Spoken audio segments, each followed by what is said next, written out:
பேசும் மரங்களின் நிழலும் உன்னை கேட்கும் எப்படி சொல்வேன் புரிந்து போன மலரின் மௌனமா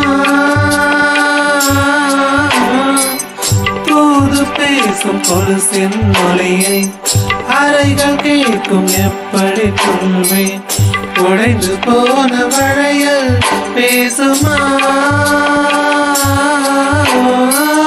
உள்ளங்கையில் வெப்பம் சேர்க்கும் விரல்கள் என்று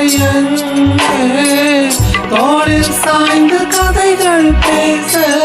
முகமில்லை முதல் கனவு முடிந்திடும் முன்னமே தூக்கம் கலைந்ததே